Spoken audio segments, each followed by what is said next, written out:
जहां एक और पूरा देश और पूरी दुनिया सनातन धर्म के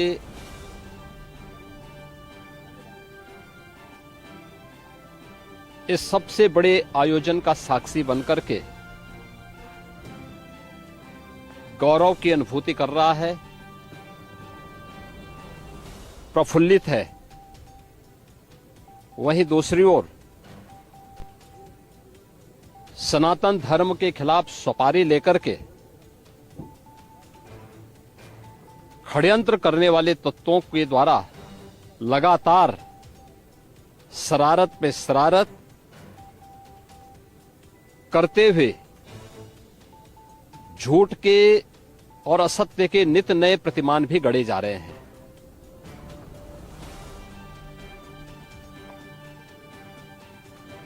भारत के संसदीय लोकतंत्र की सबसे और सर्वोच्च संस्था देश की संसद में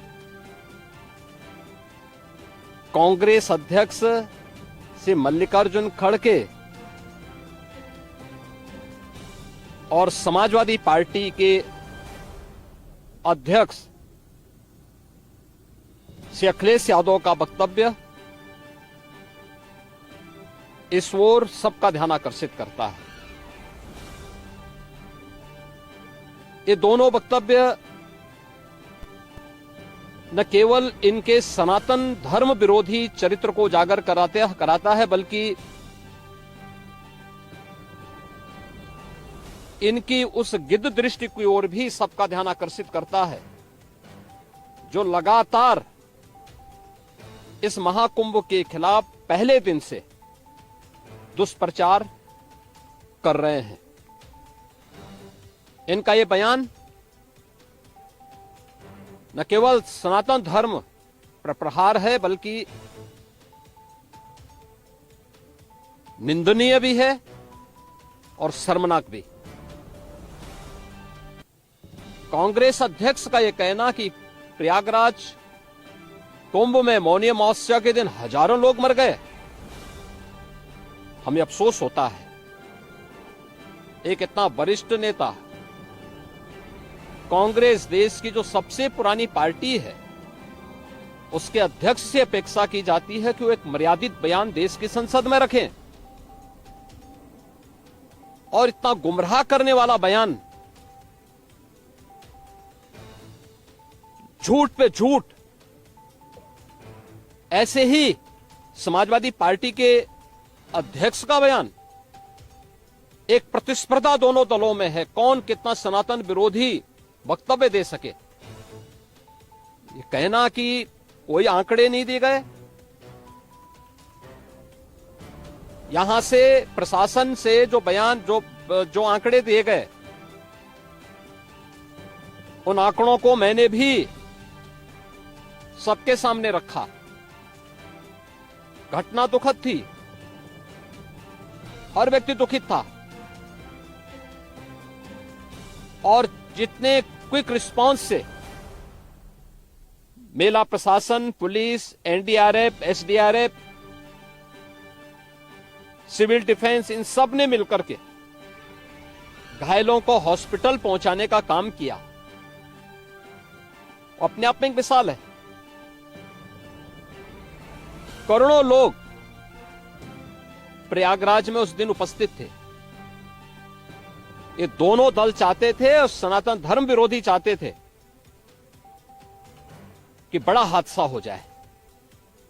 हमारी पहली प्राथमिकता थी कि किसी भी स्थिति में इसको हम जीरो हादसे तक लेके जाएं, लेकिन दुर्भाग्यपूर्ण तरीके से एक घटना घटित हुई, लेकिन जितने क्विक रिस्पांस से प्रशासन ने और सभी संबंधित संस्थाओं ने कार्य लेकर के उन्हें हॉस्पिटलाइज किया, उसमें कुछ लोग उस हादसे के शिकार हुए, वह दुखद है। उन सभी परिवारों के प्रति हम लोगों ने अपनी संवेदना भी व्यक्त की और उसके लिए कुछ आर्थिक मुआवजा भी घोषित किया।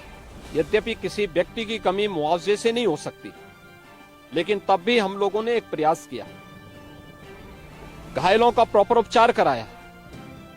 वे सभी घायल आज भी कुछ प्रयागराज मेडिकल कॉलेज में हैं, बाकी अपने परिवार के सदस्यों के साथ चले गए हैं मैंने भी, मेरे साथ मेरे मंत्रियों ने भी, प्रशासन ने भी, प्रदेश के मुख्य सचिव ने भी, प्रदेश के डीजीपी ने भी उन सभी लोगों से मुलाकात की थी। और मैं तो देखकर बहुत चौंक था कि जो लोग प्रयागराज मेडिकल कॉलेज में भर्ती थे, जब मेरी उनसे बातचीत हो रही थी, तो उनमें से सभी लोग ये कहा, उनके द्वारा कहा जा रहा, साहब व्यवस्था में खामी नहीं, लेकिन हमारी किस्मत है या फिर ऐसी स्थिति पैदा हुई। और उनके सभी पहलुओं को लेकर के सरकार भी जांच करा रही है और उसके लिए एक न्यायिक कमीशन भी हमने तत्काल गठित किया। लेकिन हमारी पहली प्राथमिकता थी कि जो ये लगभग 8 से 9 करोड़ लोग प्रयागराज में उपस्थित हैं, इन्हें सुरक्षित उनके घरों के लिए वापस भेजना। इन दोनों दलों और सनातन धर्म विरोधी उन सभी लोगों के वक्तव्य, जो लोग ये गुमराह करने वाले वक्तव्य दे रहे हैं कि लाखों लोगों ने स्नान नहीं किया, सरासर गुमराह करने वाला है। ये वक्तव्य देना कि कोई अमृत स्नान या साय स्नान नहीं हुआ, ये भी गुमराह करने वाला वक्तव्य है और सनातन धर्म की अवमानना ही नहीं, बदनाम करने की साजिश का एक हिस्सा है। कोई परंपरा बाधित नहीं हुई। मौनी अमावस्या का स्नान पहले दिन सायकाल 7:30 बजे से प्रारंभ हो गया था और अगले दिन पूरे दिन भर देर सायकाल तक मौनी अमावस्या का मुहूर्त था। स्वाभाविक रूप से अखाड़ों ने हादसे के तत्काल बाद मेला प्राधिकरण के साथ बातचीत करके अपने स्नान को स्थगित किया था कुछ देर के लिए।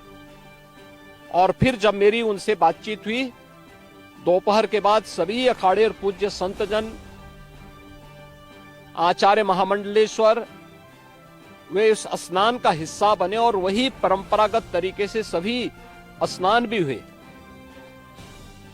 इस महाकुंभ में 3 अमृत स्नान थे, मकर संक्रांति, मौनी अमावस्या और बसंत पंचमी। इन तीनों में अमृत स्नान हुए जिसमें सभी अखाड़े भागीदार बने। पौष पूर्णिमा से आयोजन प्रारंभ हुआ। समाजवादी पार्टी के अध्यक्ष का यह वक्तव्य भी कि सरकार ने 100 करोड़ की घोषणा की थी, मुझे लगता है कि उनको बयान थोड़ा पढ़ना चाहिए।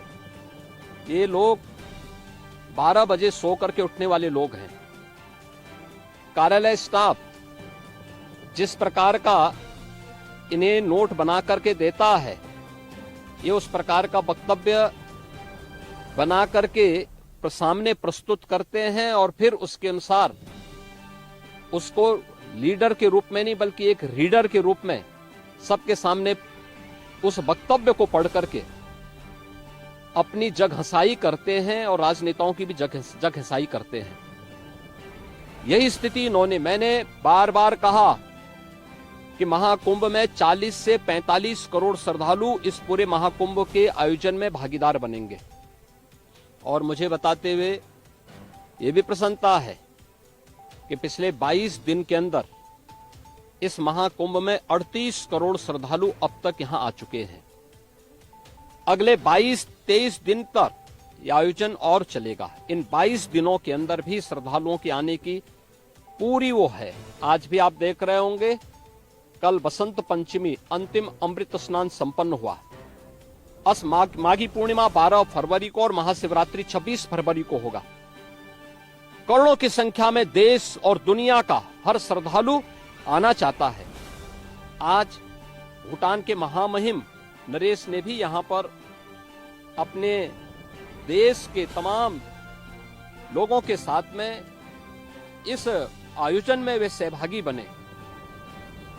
पूरी दुनिया आ रही है, लेकिन इन दलों ने जिन्होंने सनातन धर्म के खिलाफ सफारी लेकर के एक षड्यंत्र करने में लिप्त हैं, इनका षड्यंत्र कामयाब नहीं होगा।